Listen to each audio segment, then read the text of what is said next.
Your savings account is lying to you, not through fraud, not through negligence, through math. Simple, brutal, invisible math that most people never stop to calculate. Here is the calculation nobody shows you when you open a savings account. Your bank pays you 0.5% interest per year. Inflation takes 3 to 4% per year. The net result? You are losing approximately 3% of your money every single year. Not dramatically, not obviously, quietly, while the balance grows, while you feel responsible, while you tell yourself you are doing the right thing. The most expensive financial habit most people will ever have is not overspending. It is not bad investments. It is not poor budgeting. It is keeping money still in a world that never stops moving. Robert Kiyosaki called it one of the most important financial concepts most people never learn: the velocity of money. How the wealthy make the same dollar work in multiple places simultaneously, while most people's money sits in accounts that feel safe but are quietly, consistently working against them. In the last step, we talked about financial IQ, the 4 types of intelligence that determine whether money works for you or you work for money. Today, we go into the force that the financially intelligent use every single day, and most people never even name. Let's begin. Here's a question most people never ask. When money sits still, what is it doing? The intuitive answer is nothing. It is just sitting there, waiting, available when needed. The financially intelligent answer is different. When money sits still, it is losing, not dramatically, not in a way you can see on any given Tuesday, but consistently, compounding in reverse, working against you with the same relentless patience that compound interest works for you when money is deployed. This force has a name: inflation, and it is the most misunderstood financial concept in the lives of ordinary people. Most people think of inflation as a news story, a percentage that economists argue about, a statistic that affects prices at the grocery store. The financially intelligent think of inflation as a tax, a hidden tax, a tax on every dollar you hold that does not generate a return greater than the rate of inflation. Currently running at approximately 3 to 4% per year, inflation quietly erodes the purchasing power of every dollar sitting in your savings account, earning 0.5%. The math is simple. Your savings account pays you 0.5%. Inflation charges you 3 to 4%. The net result is a loss of approximately 3% per year, not a gain. A loss on money you worked for, on money you saved responsibly, on money you were told was safe. Safety is the most expensive illusion most people will ever pay for. Now, here is where the concept of velocity enters. Velocity of money is not a complex idea. It is simply this: money that moves multiplies. Money that sits shrinks. The wealthy understand this at a fundamental level. They do not keep money in motion for the sake of activity. They keep money in motion because idle money is money working against them, and they refuse to let their money work against them. Here is how most people use money. They earn it. They spend some.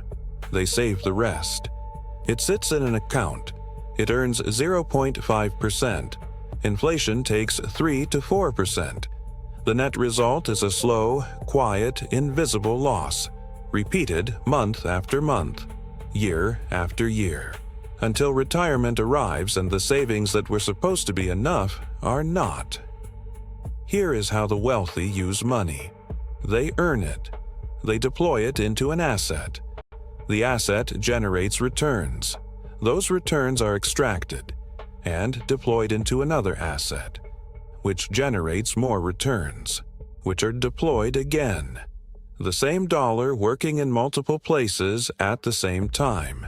Not resting, not waiting, working. Think of it this way. Water that sits in a bucket evaporates. Water that flows through pipes powers cities. Your savings account is a bucket. A portfolio of cash-flowing assets is a pipe system. The wealthy build pipe systems. Most people fill buckets and wonder why they never feel full.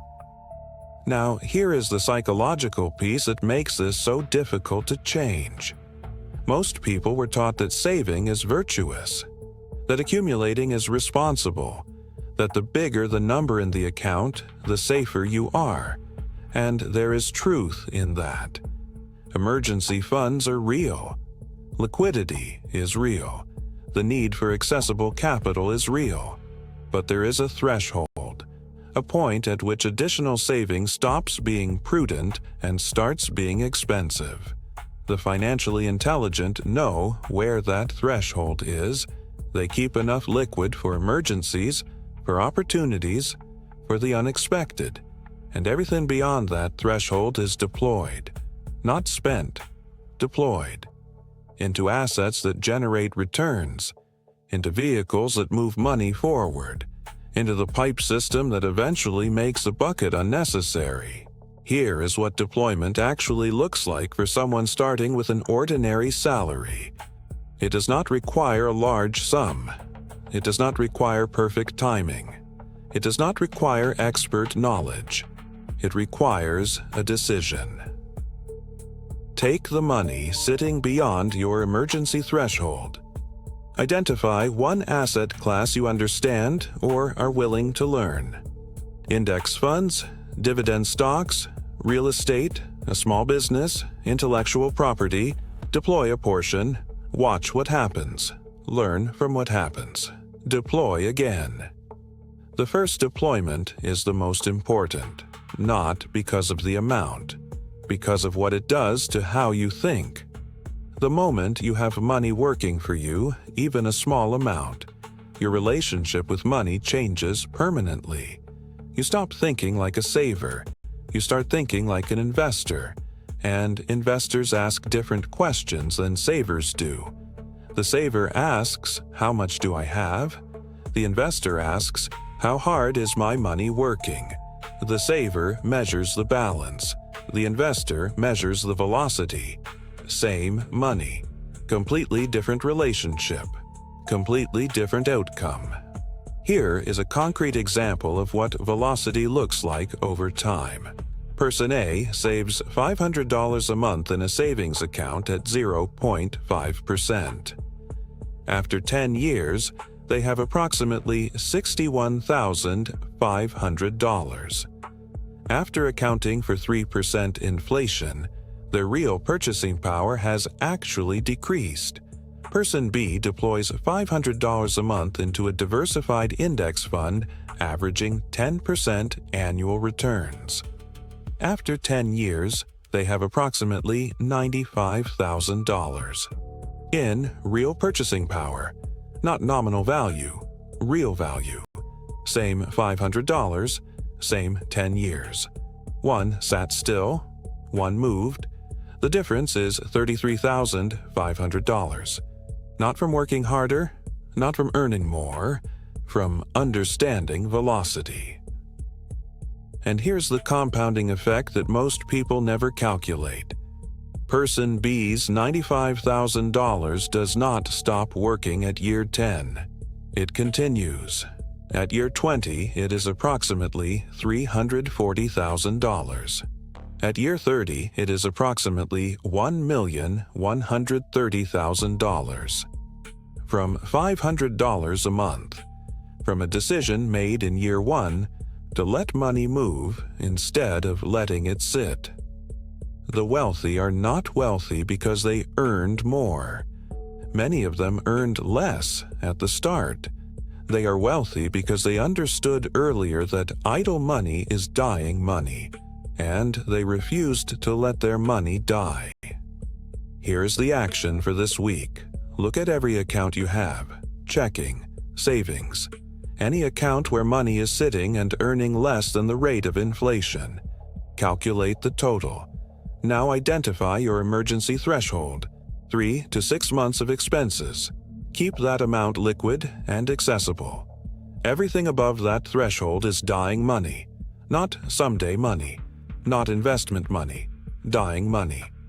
Your action is to identify one vehicle, one asset class, one place where that money can begin moving, not to invest blindly. To begin the process of learning where your money can work instead of where it is currently dying. Because a dollar in motion stays in motion, and a dollar sitting still is just slowly becoming less. Your savings account has been lying to you, not maliciously, not intentionally, but every month while the balance grew and you felt responsible and you told yourself you were doing the right thing, the math was telling a different story, a story of 3% lost quietly, year after year, while you waited for the right time to act. The right time was yesterday. The second best time is right now. In the next step, we'll talk about why most people are afraid to invest.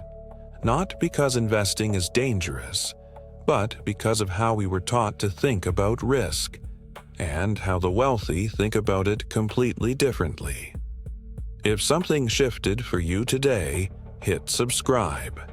Every week, one more idea that the wealthy already know and the schools never taught you. Stay on the blueprint. See you in the next step.